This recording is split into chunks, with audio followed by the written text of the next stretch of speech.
Well, hey, man. It's Jamie. That's me here. Welcome back to my channel. Now, let's go ahead and get into another quick chat, honey.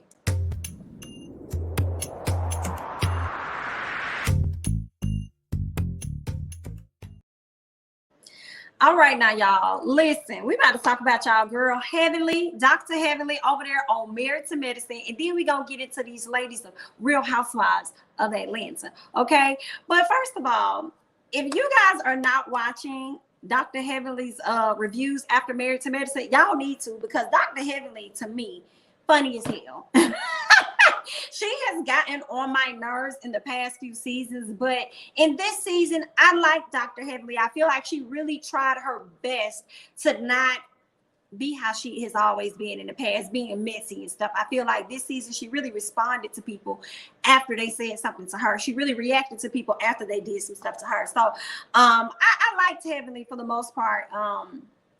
This season. So she hopped on her YouTube channel and she was discussing Kari. Y'all know on this past week's episode there we saw a shot of Miss Kari, Kari Wells, that's on the show, the white woman. She had on like a British bra or whatever their flag is. She had some type of swimsuit on, and I guess Heavenly referred to it as like Confederacy, Confederate flag, something like that, in a joking manner, but Kari could have likely taken it the wrong way. So she wanted to respond to Kari about that. Okay. She also had Anila on her channel as well.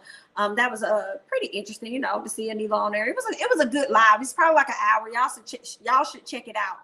But I'm gonna let y'all listen to real quick what she had to say about Miss Kari Wells, because she was on Kari's ass. Okay.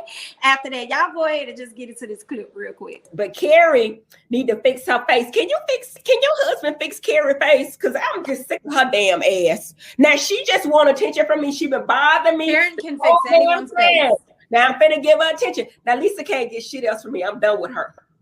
But Kari, you can get it, boo. You can get it. Come on, get it. Because I don't like no white woman saying anything about ignorance. You know I was playing about that damn British flag. You, Kari, okay? Don't call me that. Call me to help and say I'm ignorant. I'm laying into Duncan ass and I'm not off the kid. Did she really call you the help, though? She did. Jackie confirmed it. I asked Jackie. She said she was there. She did say it. And I believe her. Now, I ain't here because I would address the shit right then. But Kari done got on my damn nerve. Dr. Damon Daddy, I ain't say nothing to help. And now she said I was ignorant. Baby Kari, you can come get it, boo, because I think you coming back. I don't think Lisa Nicole is, but I think you are as the help. And you don't get paid, but you can come on and get this because you don't know how these black girls get down. Come with it, girl. Y'all heard Miss Heavenly. She was out there wearing the girls out. All right. Now she did drop a little bit of tea there saying that Lisa Nicole, she don't think Lisa Nicole will be returning to the show. So I'm like, okay, y'all done got y'all contracts or something, Heavenly. Are you going to be returning back to the show? Are you sure that you're a shoe-in yourself? You did say that things change every season. Okay. It's not a guarantee people will be back. She also said Kari Wells be on there for free. Kari Wells, and I believe it. She on there for free. She just there for the exposure. As far as Lisa Nicole, I hope Lisa Nicole is not going to be returning. I've said this in so many videos. Lisa, every time you get on this show, they take a hit to your business, okay? And your financial credibility and everything like that, girl. You should stop coming on this show because they just chipping away at it every time you come on. So hopefully she's not going to be back. Her whole claim to fame was to get cool with the woman that damn near whooped her ass, which was Quad, but to attack Heavenly and have issues with Heavenly regarding her weight and stuff. So it's like, girl, just go ahead and just moonwalk. Moonwalk to the back. You don't have to be on the show. But she was laying into Miss Kari and told Miss Kari she can return because she's ready to give her more action if that's what she wants, okay?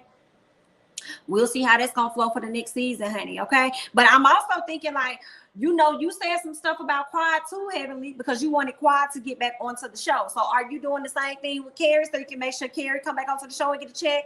Are y'all really friends for real? Or are you just playing this up, girl? Which one is it? Okay. Let's go ahead and move on. She also had some things to say about Contessa.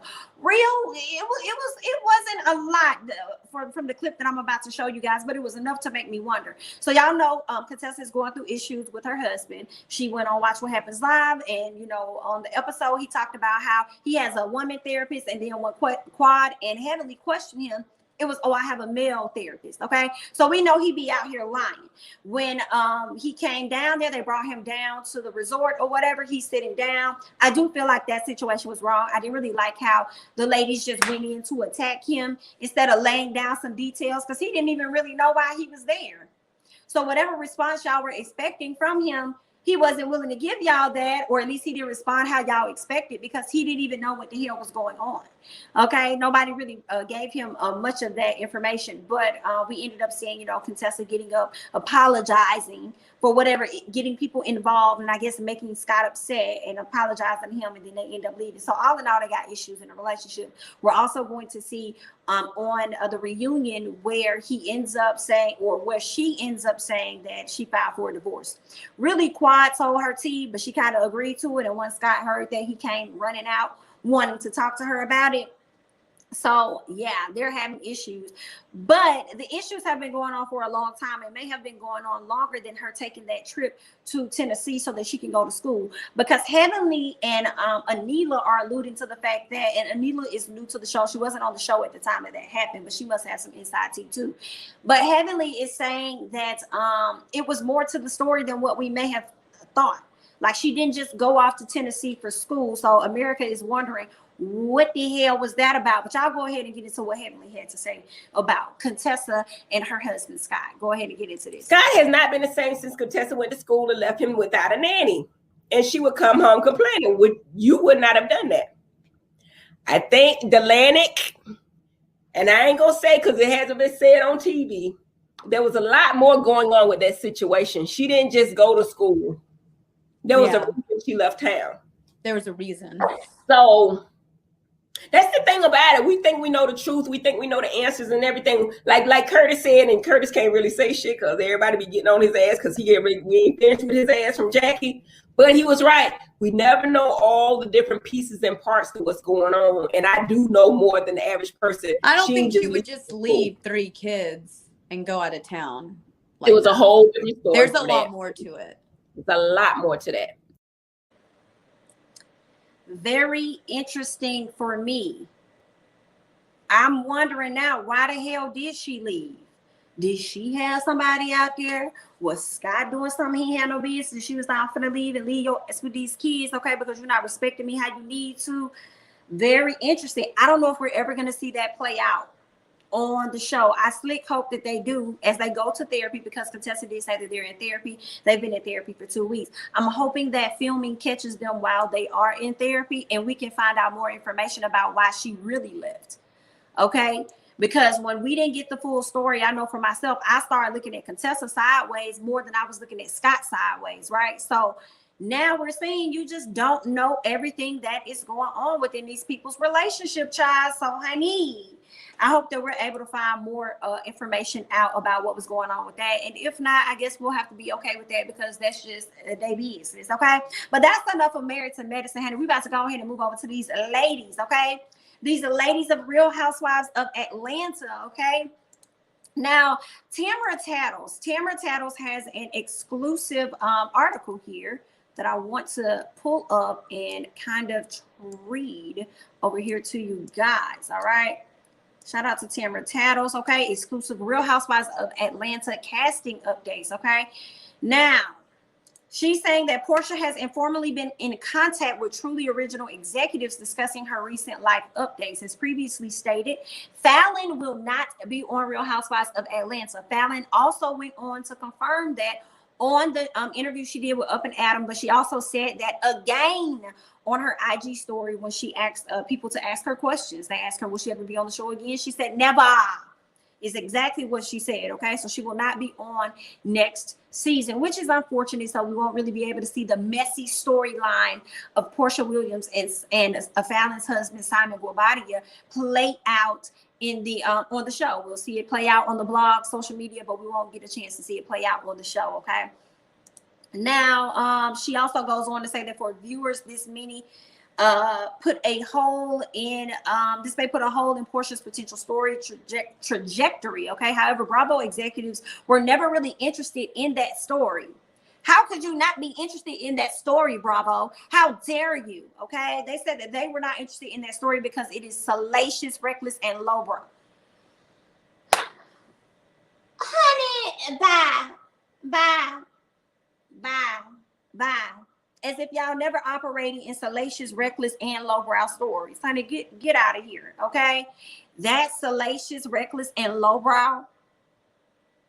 Okay, all y'all do is exploit these people's lives anyway. Do you want to turn around and talk about, oh, that's salacious, honey? Ooh, they use terms when it benefits them. Let's go ahead and move on. Okay, let's go ahead and scroll down and see what else Miss Tamara is saying. All right, as of now, the plan is to feature Porsha as blissfully in love. What is interesting is the network is chatting with her about this before offering her a contract. Okay, this eliminating some of the potential leverage she would have in negotiating for a higher pay.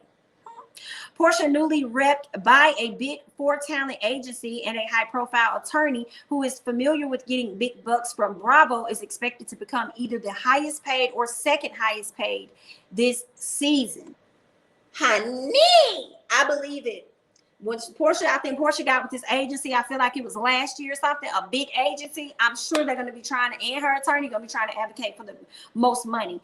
But I just feel like what's going to bring Porsha the most bucks is this big storyline that she has that she's not willing to share with everybody else. Okay, even though it is playing out all over social media. Like, I feel like tap into some of that salaciousness, tap into this story. Okay, you gotta give us a little if you trying to get a whole lot, girl. Okay, and she's planning on giving us that much little. Like, yeah, I'm happy, I'm with Simon. She's probably gonna address it, but I feel like it's gonna be very brief, and they're not gonna spend a lot of time on it. Okay. That's just what I'm thinking. Let's go ahead and read on and see what else we got over here in this article of Tamara Tattles. Let's talk about Drew. They're saying that Drew received an informal phone call as well. She was praised about joining the group and being able to openly share her marriage woes. Okay, they loved how Ralph was such a team player and how relatable the old daddy storyline was for the audience. Okay, the second season on these shows are the housewives' hardest. Oftentimes, these people get caught in the dilemma of I did enough to be brought back. However, I have to raise the bar without alienating with the same formula. So we're gonna see how this goes. So it seems like Drew is likely to be back. That's always been a part of the storyline or of the conversation, for what I'm hearing, more so than Toya, because I don't think Toya is coming back. But it seems like Drew will definitely be back, and we're gonna see how she's gonna raise the stakes and putting her family out there, exploiting her family. And girl, we gonna see. I feel like it's more to explore because her and Ralph really didn't resolve a whole lot last season. Okay, so we gonna see. Good luck. We hope everything continues to work out with that, and her trying to get claim to fame on Real Housewives of Atlanta. Hopefully, it does not break up the marriage. But we gonna see how this goes for the ladies. All right. When it comes to Cynthia, let's see what she's saying over here about Cynthia. She's saying that Cynthia Bailey, LaToya Ali, and Fallon Guavadia are not in any of pre-production story planning for season 14. LaToya and Fallon will not appear on the show under any circumstances. Y'all know I'm not tripping off LaToya not being on the show because I'm by Toya, by girl. Okay. Cynthia, however, you know how this goes every year. Okay. Real Housewives of Atlanta 13, it definitely sucks. Cynthia is certainly not lowbrow, but since it's apparently opposite day at Bravo HQ, they will probably ask her. This is what Tamara is thinking. She's thinking that they may ask her. But I don't know. They may bring Miss Cynthia back as a friend. I see nothing wrong with at least bringing her back as a friend of the show. But even Cynthia said in an interview that she's not filming right now. So I want to believe that she probably hasn't even got her contract yet, because she said this is a time for them to figure out during this time frame. It's time for Bravo to figure out whether or not they want her back and whether or not she wants to even go back to the show, because she's realizing that, listen, I could still be on TV, but it doesn't have to be in this capacity. So she's starting to think about the other options that could be out there for her. So, and I'm sure if Candy is her girl, Kenya is her girl, they're making her aware of some things that they already know. They may have gotten their contracts or something. They probably have shared some information with her where she may be like, dang, okay, I may not be on the show. I don't know. We're going to see. we're gonna see how this go. But I want to hear y'all thoughts and stuff and how y'all feeling about Miss Drew returning, Cynthia possibly being out the door, and Porsha not giving us anything else regarding her storyline aside from the fact that she's taken and she's happy. Okay. Now, when it comes to Phaedra Parks and Sheree, they may still be on the table. It looks like bringing them back may still be on the table. Tamara is saying that she expects at least one of them to come back, but Phaedra is the more favorite of the two as of right now. So it looks like Phaedra and Sheree are still on the table to return. But Phaedra, whenever you ask people, when I look in the comments of anything, I always see more people saying they want Phaedra back than they want Sheree back. So if that's what the audience wants to see, and Real Housewives of Atlanta is trying to bring their audience back and do things right, they could reach out to Phaedra, IDK. And I'm wondering how that's going to work with Miss Candy, because Candy ain't trying to work with her. Okay, so y'all gonna let go of Candy? Y'all gonna move Candy down to a friend? Or y'all gonna bring Phaedra on for a limited time only, maybe 2 episodes, and Candy not even have any interaction with her, but still trying to give the fans what they want, even though that's not really what they want? Wondering how all of that is going to work out. If Sheree comes back, I want to see how her relationship is going with her boo, the prison bae. How is everything going with him? Now, we've been seeing her out here traveling with the Guabadias and the Williams, honey. We've been seeing her out here, but I have not seen her boo. I guess because maybe he's on parole or something like that, or probation, or however that works, to where he can't really leave the country. So I'm wondering how everything is going in the relationship that Miss Sheree had. But that's all I have for the tea as far as the Real Housewives of Atlanta casting. Shout out to Tamara Tattles. Fallon ain't coming back. Toya ain't coming back. And Miss Cynthia is on the fence. We don't know what's gonna happen with Miss Cynthia. She's on the fence right now. She's already went on to say that. So we'll just have to, keep our ear to the streets, honey. There's been no word about Miss Candy, so Candy probably secure her peach. Let me tell y'all something. I feel like if they offered Candy less money, even if it was a few $100,000s less, Candy would still do it. And I believe that because Candy is a businesswoman at the end of the day. The reward of what she's getting from the exposure is so much better. And she's already secured a show with the network. So if Candy has secured a show with the network and they paying her over there, I'm sure they probably did. I wouldn't be surprised if they did, dock some of her pay over here, because we're giving you the show on this end. And she's probably gonna be like, okay, that's cool, because Real Housewives is gonna give me promo for all of my businesses as well as the show that's coming up. So Candy is a businesswoman, period. Okay, so I don't think she'll be one of those people that's like, oh, you gave me a shitty contract and I'll just be like, okay, bye, I'm not gonna do it. And not shitty as far as not getting paid good, like, okay, you went from millions to like 100,000, not that. But if they took a few $100,000s from Candy, I feel like Candy will still make that work because of how it's gonna look for her on the back end, But those are just my thoughts. I want to hear y'all thoughts and comments down below. Go ahead and chime down in the comments below. But I know y'all gonna do that anyway, because it's just how y'all is, okay? I'm Jamie, that's me. Don't forget to like, comment, subscribe, share my videos. Follow me on Instagram and Twitter at Jamie, that's me. And I'll catch you guys in the next one. Bye-bye.